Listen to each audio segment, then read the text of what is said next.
محسنوں کو یاد کرنا، ان کی قربانیوں کا ذکر کرنا، ان کا تذکرہ کرنا، یہ زندہ قوموں کی علامت ہوا کرتی ہے۔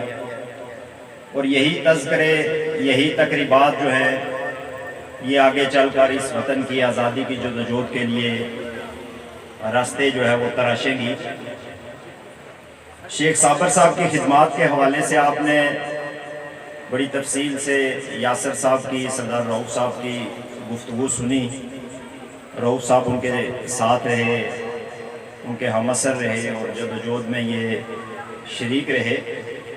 یہ کوئی اتنا آسان کام نہیں ہے۔ کہانیاں سننا یا واقعات کو کہانیوں کی شکل میں سننا جو ہے وہ نسبتاً آسان لگتا ہے، لیکن جب عملی طور پر آپ ان واقعات کا حصہ ہوتے ہیں تو تب اندازہ ہوتا ہے کہ قدم قدم پر مشکلات اور قدم قدم پر موت کے خطرات جو ہیں وہ آپ کے راستے میں منڈلا رہے ہوتے ہیں۔ اور موت کی آنکھوں میں آنکھیں ڈال کر اس طرح سے یہ جو ہماری منحوس خونی لکیر ہے، یہ موت کی لکیر ہے۔ آپ سب جانتے ہیں، آپ چونکہ یہاں پہ رہتے ہیں، آپ کو اندازہ ہے کہ اس کے اس طرف رہتے ہوئے بھی، اس کو عبور نہ کرتے ہوئے بھی ہمارے خاندانوں کی، ہمارے بچوں کی زندگیاں جو ہیں وہ ہمیشہ خطرے سے دوچار رہتی ہیں۔ اور وہ لوگ جو اس کو عبور کر کے دوسری طرف جاتے ہیں کسی مشن کے لیے، وہ تو اپنی جان ہتھیلی پر رکھ کر جاتے ہیں، وہ تو مرنے کے لیے جاتے ہیں۔ یہ قسمت کی بات ہے کہ کسی کو شہادت نصیب ہوتی ہے، کسی کو نہیں نصیب ہوتی، لیکن وہ ارادہ جو ہوتا ہے ان کا، وہ ذہنی طور پہ تیار ہو کر جاتے ہیں کہ یہ سفر جو ہے وہ موت کا سفر ہے۔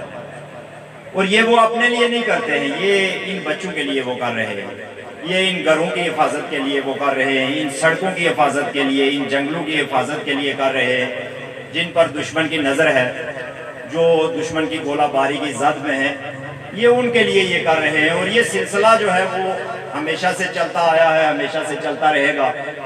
ہمارے وطن میں بھی یہ سلسلہ ایک طویل عرصے سے چل رہا ہے۔ اگر آپ 100 200 سال 300 سال کی ہی تاریخ اٹھا کر دیکھیں گے تو آپ کو واضح طور پر دو گروہ نظر آئیں گے۔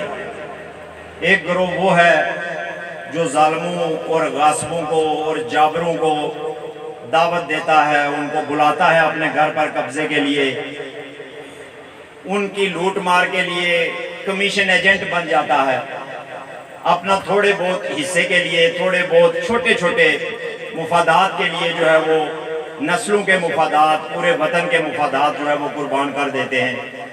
انگریزوں کے دور سے دیکھ کے سکھوں کے دور، افغانوں کے دور، مہاراجہ کے دور سے لے کے آج تک، آج کے دن تک وہ گروہ آپ کو نسل در نسل چلتا ہوا نظر آئے گا۔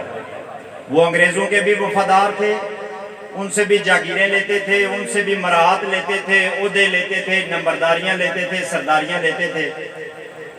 وہ ان کے بعد آنے والوں سے بھی اسی طرح جو ہے وہ مراعات اور عہدے اور نمبرداریاں لینے کے لیے لائنوں میں، قطاروں میں لگے ہوئے ہیں۔ اور المیہ یہ ہے کہ ان کے اس طرح کے کاموں کے لیے یہاں بڑی تعداد میں استقبال کرنے والے بھی ہمارے ہم وطن موجود ہوتے ہیں، جو ڈھول باجے بنگڑے کے ذریعے یہاں سے لوگوں کو بھیجتے ہیں کہ آپ بنی گالا تشریف لے جائیں، آپ رائے ونڈ چلے جائیں، آپ لاڑکانہ چلے جائیں، آپ فلاں جگہ پہ چلے جائیں۔ اور یہ جو کمیشن ایجنٹی کا جو سلسلہ ہے، اس کو اسی طرح سے جو ہے وہ برقرار رکھے۔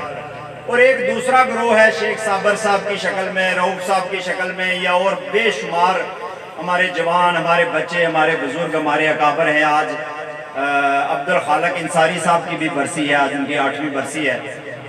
وہ اس تحریک کے، اس جدوجہد کے سینئر ترین رہنما تھے۔ ہماری جتنے اکابرین ہیں جو ہے وہ ان کے سائے میں، ان کی رہنمائی میں وہ آگے بڑھے۔ تو یہ بھی ایک گروہ ہے جو اپنا سفر جاری رکھے ہوئے ہے، اور اس سفر میں بھی جو ہے وہ بے شمار خواب ہیں، بے شمار امنگیں ہیں، آرزویں ہیں جو ان لوگوں کو چلائے جا رہی ہیں۔ ان کے آگے کوئی مفاد نہیں ہے، کوئی جھنڈی نہیں ہے، کوئی سکیم نہیں ہے، کوئی پیسہ نہیں ہے، کوئی عہدہ نہیں ہے۔